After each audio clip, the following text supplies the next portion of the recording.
Thanks for making a date, everyone. My name is Daryl Kwao. Now, some economists want the Finance Minister, Ken Ofori-Atta, to present a supplementary budget rather than a mid-year review. Joy Business understands the Finance Minister is now expected to present the mid-year review next Monday instead of Wednesday. But some of these economists that Joy Business has engaged maintain that the current development warrants drastic changes in targets and expenditure. George Afe has more. Joy Business understands the Finance Minister, Ken Ofori-Atta, will give an update on how the economy has fared so far in terms of up-to-date revenue numbers as well as expenditure. He will also give the true state of the economy, but will not review the whole budget or present a supplementary budget. But economist Dr. Eric Osei tells Joy Business there should be a review of these numbers if government wants to consolidate the credibility that is currently enjoying. I don't think there's a problem at all. If you look at the policies that have been put together so far, then I don't think there is any cause for alarm.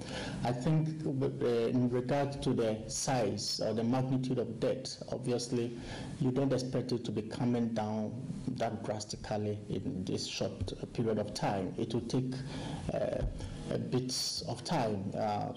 Perhaps as you are able to fiscally consolidate, gradually reduce your fiscal deficit, and that reduces your borrowing requirements, then obviously you'll be adding less and less to the existing debts. And as you amortize the maturing debt, then you realize that the magnitude will be coming down. But so long as you are going to actually finance a fiscal deficit of 6.5 to GDP, then of course you have to borrow.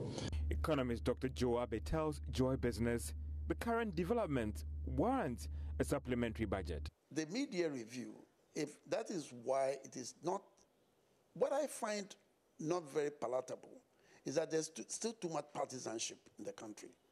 And therefore, people will look for what will the government say, and then they take their positions. They're not really interested in the consequences, like you're talking about bailing out banks that could threaten the whole banking system. If the government is going to come up with a mid-year review that incorporates this commitment to completing the program on schedule, it will have to come with some expenditure cutbacks. It may have to come with credible ways in which we can raise our revenue. Okay. Now, what will not be in the national interest is, instead of these, whatever they come up with, being placed in context, even if it means postponing the startup of some of the election promises, it is important that whatever we do is placed in context.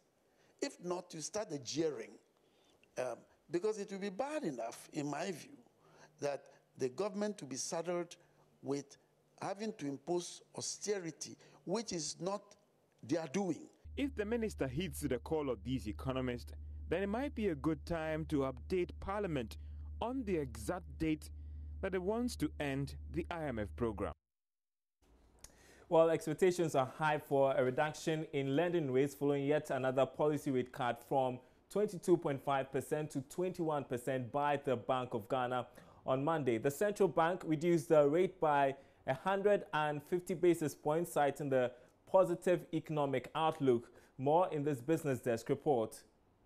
The high expectations follow assurances by Governor Dr. Ernest Adson that the banks will respond accordingly in due course once their challenges, such as the high cost of funds from depositors and non-performing loans, are addressed. But there are doubts about this, given the previous reductions, which have yet to result in lower lending rates as expected. Economist Dr. Eric Osei says this only calls for more action from the central bank. I think it's a collective responsibility on the part of government, on the part of central bank, on the part of government itself. I think that time has come that we have to really look at the build-up of the base rate. That's the formula. I think it's too rigid downward. Some of the key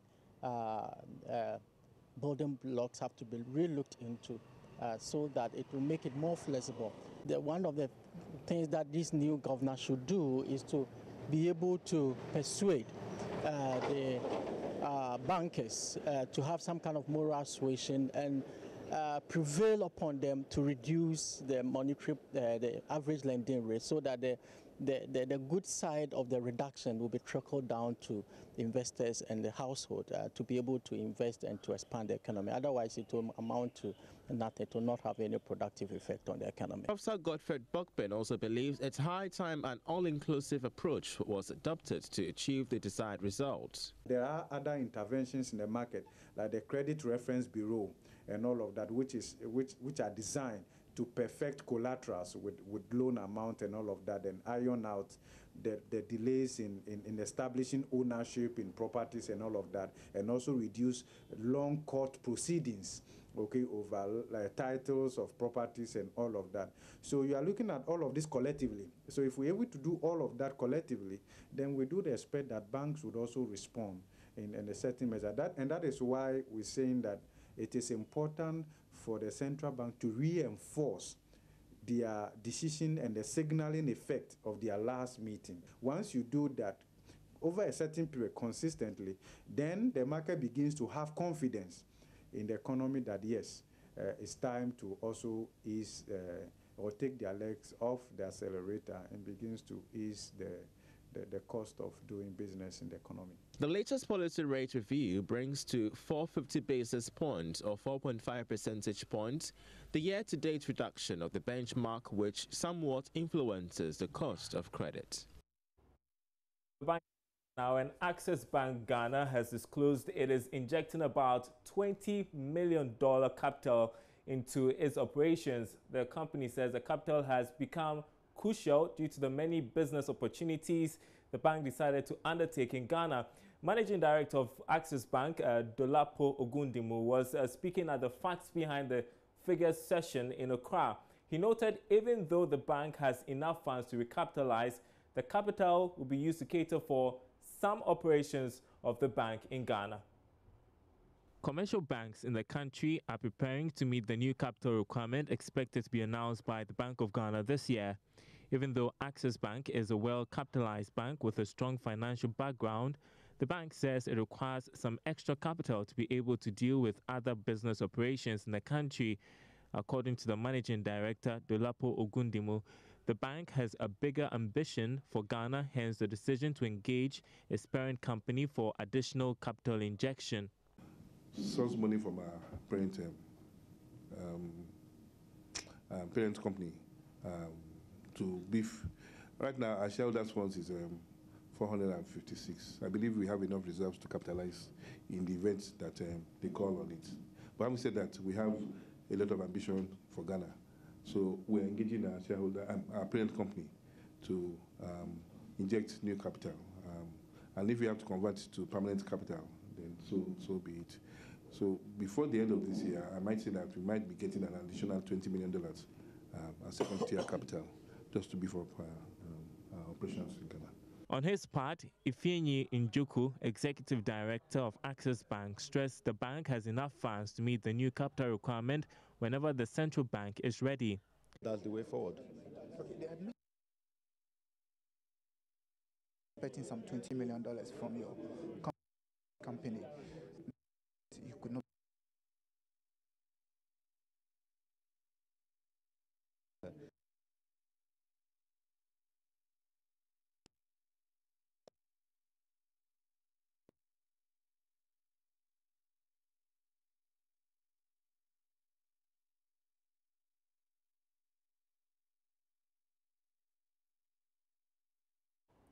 We lost the audio there. Apologies. We'll bring you that story in subsequent bulletins. Now, moving on, 20 small and medium enterprises have benefited from a hands-on consultancy support provided by accounting firm Ernst & Young. The free consultancy service is the second phase of a business accelerator program run by a not-for-profit organization Invest in Africa. Here's more.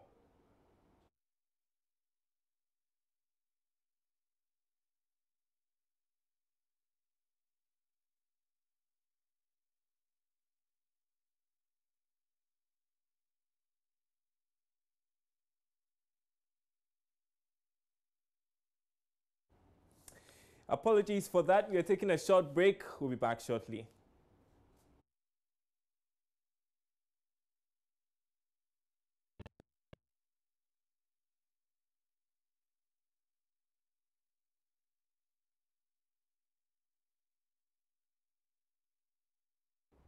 Welcome back. Challenges fixed. So let's take you back to our earlier story about the Business Accelerator Program. And as we've been saying, 20 small and medium enterprises have benefited from a hands-on consultancy support provided by accounting firm Ernst & Young. The free consultancy service is the second phase of a Business Accelerator Program run by not-for-profit organization Invest in Africa. You can now take a look at this report. Invest in Africa's Business Accelerator Program is aimed at making SMEs more attractive to multinational companies and increase their chances of winning more contracts. Senior international Ernst & Young consultants at a subsidized cost helped selected Ghanaian businesses to design and implement key systems for sustainable growth. Country manager of Invest in Africa, Sam Brandfo, explained the rationale behind the program at the closing ceremony held in Accra. You know, the needs of SMEs in this country, the needs are huge. And for us, the Business Accelerator Program is another intervention that we've come up with to give credible support to SMEs. And the point is to give these companies one-on-one consultancy expertise. Jabanona, partner advisory services at Ernst & Young, shared knowledge on some of the services they offered participating SMEs. What we try and do is part of our corporate social responsibility to identify growth organizations who are small, who can't afford professional services that we typically offer, but have growth potential. And this might be in the area of looking for finances, a strategy to help expand their business, people issues around the human resource strategy. It could be financial management and the like. So it's really always focusing on growth and innovation. So how impactful was the consultancy support? Some SME owners describe the experiences. So for me, I am dentally trained, and that's what my background is. However, the truth about managing a dental business is that you do also have to look at the business in order to maximize opportunity and be able to create an excellent environment and customer service for your clients. So for me, what this allowed me to do was to take off my medical hat and put on a business aspect, which looked at all the various sectors of my business. So as you would know, in the renewable energy, solar energy, there is a lot of skepticism on the solar market. Not only that, but also there is also the challenge of making sure that people understand the benefits of solar. So in terms of marketing, we had to be able to develop a strategy which will help the customer do a cost-benefit analysis and understand that when you migrate to solar, there is rather great savings over time. And what the program helped us to do was to understand some of these dynamics. Moving on now, and one of the 4 inventors of fiber optics, who is also an infrastructure expert, Dr. Thomas Mensah, is pushing for the development of a high-speed rail system for Ghana. According to him, while China engages Ghana in the $19 billion bauxite development deal, which includes a smelting facility, the country must employ China to include the high-speed rail system as part of the package. We're joined on Skype by Dr. Mensah, who to shed more light on this issue. Thanks very much for your time. So explain to us why you think it's important for us to have this high rail speed train, if you like. Well, basically, I've had this discussion with the president of Ghana, Nana Addo, in my office in Atlanta, Georgia. At that time, we talked about conventional trains going all the way from Takoradi and Accra, all the way through Kumasi to Tamale. Now, this is very important because you can then move goods all the way throughout Ghana. But now, as we begin to engage China on this $19 billion deal, I believe we should move on to the high-speed rail for Ghana. This will be the first in Ghana. It will be the third in Africa. Morocco has one, and Ethiopia has one. The Chinese built the Ethiopian high-speed rail. Why high-speed rail? In the first instance, high-speed rail uses electricity. It works on electricity. That means as they build a high-speed rail going from Takoradi, Accra, through Kumasi and Tamale, they're going to put in place energy and power generating facility to drive the train, which means Dumso would be eliminated in Ghana forever. Because if you eliminate Dumso and you have a high-speed rail, that means you're going to get investors coming from America, Europe, everywhere, flooding to Ghana. Because they know that if they put factories anywhere in Ghana, it will get onto the high-speed rail and be able to reach consumers and users all over the world. If you, let's say you are making something in Tamale, you get on high-speed rail, within 1.5 hours, you are in Accra, Tema, and the product can go from there to any place in the world. This is more important. That should be the first thing that Ghana should do. Because if they put factories any place and they don't have the infrastructure to bring the products from these factories to customers and consumers, that means the factory is going to have a hard time. Secondly, without the power, anytime you have Dumso for 2 days, it really affects the economy of any factory. Therefore, the first thing we should do is go ahead and establish the high-speed rail. Okay. I'm one of the guys that advised President Obama to put in high-speed rail in America after his inauguration. Okay, so I'm just wondering why it's taking us long as a country to do this. I'm asking you this because you are an infrastructure expert. With or without money from China, how complicated or how easy is it to build such an infrastructure? Well, the infrastructure, first of all, Japan builds the bullet train. Siemens has a high-speed rail. The French have a train à grande vitesse. But China is now one of the leaders in this field. When I asked Obama to do high-speed rail in America, China had one.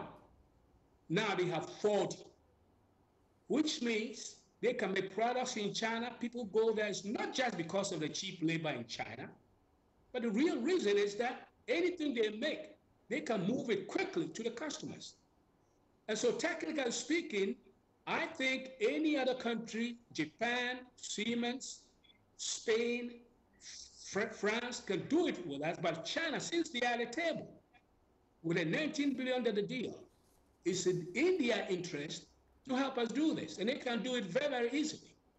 If we leverage 5% of the bauxite for $19 billion, we can leverage a few percentage for them to do this high-speed rail that solves Dumso and create jobs in Ghana. Very well. They will create 4 jobs per district along the route of the high-speed rail. Great.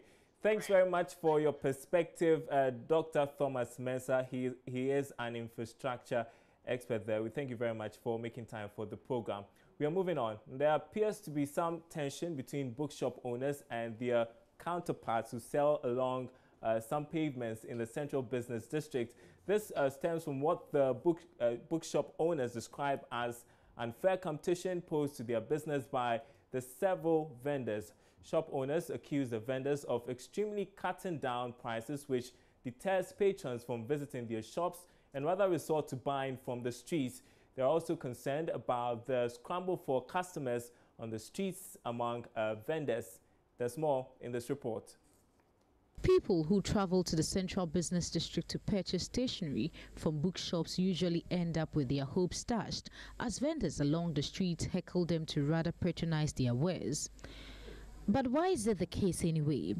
Prince is one such shop owner, and he tells Joy Business he and other traders who pay huge sums of rent for their shop often have to awfully adjust prices to remain competitive in the already strained business. It's true that we have a lot of bookshops over here, but it depends on how everybody is doing business over here. And those who are outside there or down there, they normally come for us because we are the wholesalers. We give to them to go and sell at the down there. And they rather affect our business because when the customers are coming, they tell them they shouldn't come to the bookshop. So they will come rather and pick for them. Go to check how the business is going down there. Because someone will not mind will come and someone can even snatch your customers from you. So sometimes you have to go down there and be checking what is going on there. I have many bookshops around here. So if you don't, we will be sitting down, we're expecting customers to come inside. No, they will not come. Exactly. So you have to go out there. Maybe see where my sister is standing. You can be standing. This time is passing. You can call, oh, hello, 9 bookshop or something, so that you address attention to them. The sale of books and other stationery wares in the Central Business District of Accra is not just about cost, but also its availability on the market. We again met Maxwell, a vendor who does brisk business on the pavement, and he says his objective is to have every kind of book a customer would want to purchase on sale in a bid to make his store the one-stop shop customers look out for. From this time, the sales are a little bit low because this time they are, unless the school open, after vacation, then when they are open school, the people may patronize over. Our prices are moderate because the only thing, people may come here and they ask you the price, you give the price because here is competition, so you might a little bit down the shops. So when you come here, we give you a little bit, the price is down than the shop. So you give the price, the person goes stop and ask the price and will come back to you. Some come direct buy. When you show them, you tell them, some will go to a shop, they will come out, they will ask the prices. Some go around and ask the prices before they buy. Unless the thing short, after that one, you go to a shop, you won't get it. So the only thing will go out and go out and search for it later and come and sell it. After that one, the price may go a little bit higher than the normal price. Nonetheless, one development which remains a general challenge is the high cost of locally produced books, attributed to the cost of printing, unreliable power supply, as well as inadequate raw materials in the country. All right, you're watching Business Live. We are moving straight to our interview of the day. And the Trades Union Congress, TUC, says it will partner government to ensure that employers comply with the new minimum wage announced by the Tripartite Committee. We've got an interview with the Secretary General, Yaba.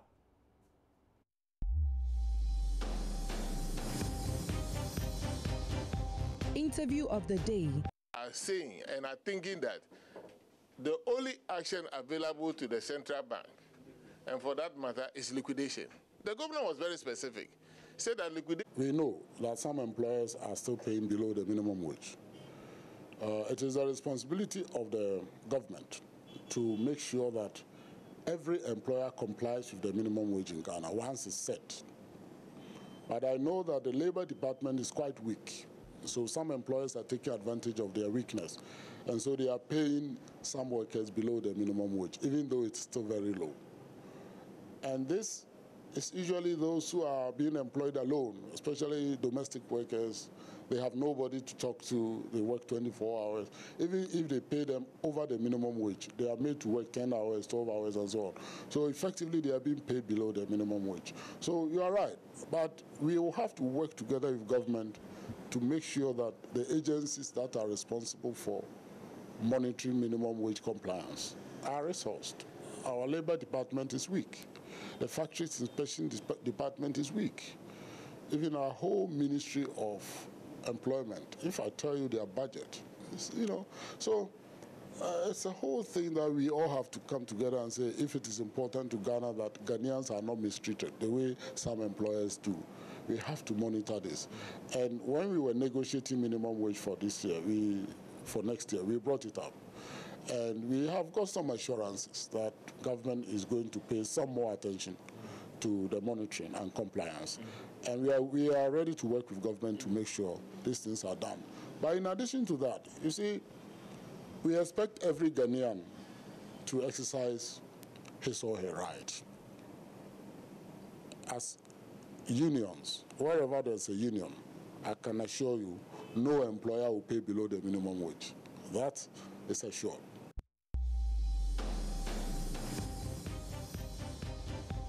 Interview of the day. And that's our show tonight. Thanks for making a date. My name is Darryl Kwao. We are back same time tomorrow.